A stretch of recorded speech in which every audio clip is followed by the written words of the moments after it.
Hi, so our guest for this segment is Brian Doyle. He's with Corserva, a division of PCNet. And one of the things, Brian, that we talk about at this conference, the transition from break fix to recurring revenue, is having the right people, and how sometimes you might need to make changes, and a lot of people have questions as to what is the right type of person for this job. So can you shed a little bit of light on that? Sure. We've been going through that transition with a lot of our staff over the 3 years. We've been making the migration from a true VAR into a managed service provider.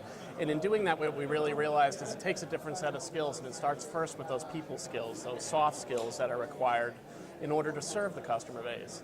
So what we've seen is it's not necessarily about the technical aptitude of a technician, although of course technical aptitude is very important when we get into the higher level technologies, but it's really about their phone demeanor and whether or not they can be a calming influence when there's a problem, or more importantly, be able to fill the dead air that usually comes with a troubleshooting effort when a customer is being worked on remotely and interactively.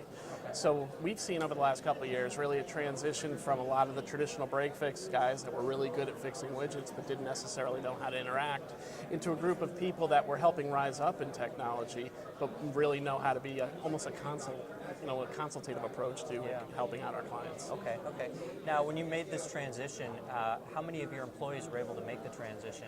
Were you able to teach these skills or find them in new employees? About 35 to 40% were able to make that transition. Okay. We really did see it was a new influx of talent that came from the more consultative environments as opposed to our break fix technicians. Okay. So how about some hiring tips then? If you're trying to find these people, what do you look for in a candidate? We look for a few things, and the first thing we look at is really how they come in and present themselves at the interview, right? Okay. If they come in there talking strictly about technology, it's usually not the right fit right away for an MSP. You got to look at somebody that's also got an appreciation for the business that they're supporting as much as the technologies that live there.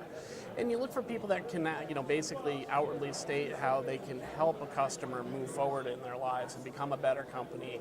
We try to form that partnership. So when we're doing those hiring, interviews, we're really looking at those those candidates and saying to them, how would you solve this problem, right? And we're not looking for the technical answer. We want to hear how they're going to interact with the people that they're working with. Gotcha. I think last question I have, how about like salaries? Do these types of people command more or less than what you typically had to They command a premium over what we typically had before. Certainly they come with a little bit higher dollar sign, but in most cases those dollar signs are very easy to translate into revenues because you're now showing the customer a little bit more value in terms of not just the technical competence, but the business understanding and acumen as well. Great, thank you very much. Well, Brian, thank you so much for being here and sharing this information. Appreciate the time.